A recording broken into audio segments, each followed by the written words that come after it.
ओम शांति। Good morning everyone. मैं Asha Kalra soulful wisdom channel से आज एक और विषय के साथ आपके सामने हूँ। और आज का टॉपिक है समस्या का समाधान।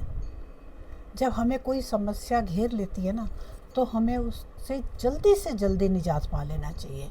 जितनी देर अपने अंदर उस समस्या को पाले रखेंगे तो वो स्वयं के लिए हार्म करती है।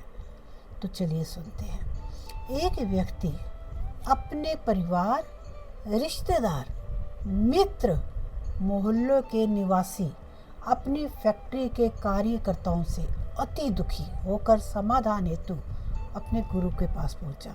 देखिए, चारों तरफ से परेशान है, चाहे परिवार है, मित्र है, रिश्तेदार है, मोहल्ला है, फैक्ट्री है, सबसे दुखी होकर और अपनी पीड़ा गुरुदेव को बताते हुए बोले, मेरे कर्मचारी, मेरी पत्नी, मेरे बच्चे, मेरे आसपास के सभी लोग बेहद स्वार्थी हैं, कोई भी सही नहीं है, क्या करूं गुरुदेव। उस व्यक्ति की वेदना को समझ गुरुदेव उनकी समस्या को भली भांति समझ गए।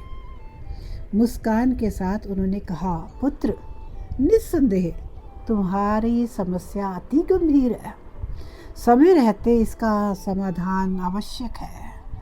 तुम आज रात आश्रम में ही रहो, मैं रात्रि में मंथन करूँगा और तुम्हें सुबह समाधान बताऊँगा। उस व्यक्ति को अपने गुरु पर अटूट विश्वास था। उसी ने आश्रम में रात्रि विश्राम की बात स्वीकार कर ली और आश्रम के निवासियों के पास जा पहुँचा। भोर की पूजा अर्चना के पश्चात अपने अन्य शिष्यों की समस्याओं को निपटाकर गुरुजी ने अंत में उस व्यक्ति को अपने पास बुलाया। एक रात आश्रम में बिताने के बाद अनुभव को भी वह व्यक्ति अपने गुरु को बताने से स्वयं को रोक ना सका।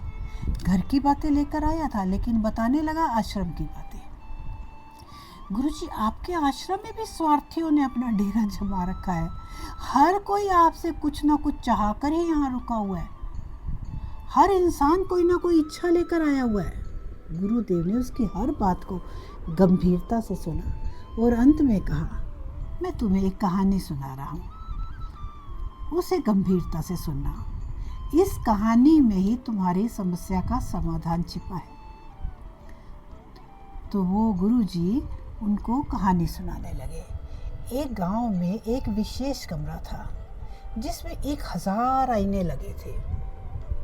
एक छोटी लड़की कमरे में गई और खेलने लगी।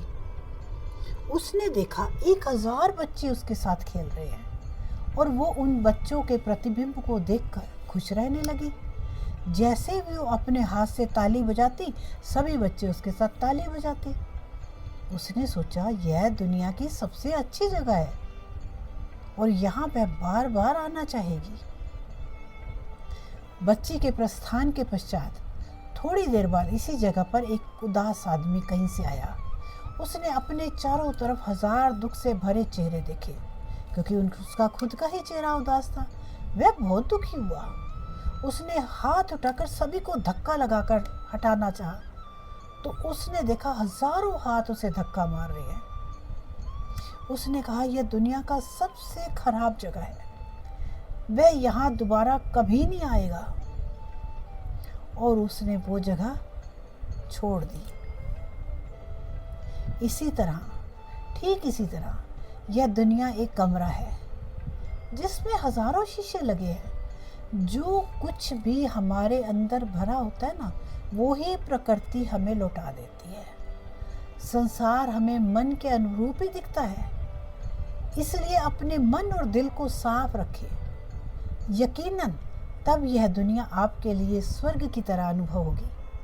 अगर आप सुंदर होंगे, आप अच्छे होंगे, आप पवित्र होंगे, आप दूसरों को सुख देने वाले होंगे, तो चारों तरफ से आपको ऐसा ही फील होगा। संसार को सुधारने की आकांक्षा रखने वालों के लिए सर्वप्रथम आवश्यक है कि हम स्वयं में सुधार करें। संसार तो अपने आप सुधर जाएगा। अगर घर में से एक इंसान सुधर जाए तो घर पूरा सुधर जाता है। शुक्रिया एवरीवन, शुक्रिया। अगर आपको हमारी कहानी अच्छी लग रही है हमारा चैनल अच्छा लगता है तो प्लीज़ सब्सक्राइब कीजिए, लाइक कीजिए, शेयर कीजिए। शुक्रिया, शुक्रिया एवरीवन।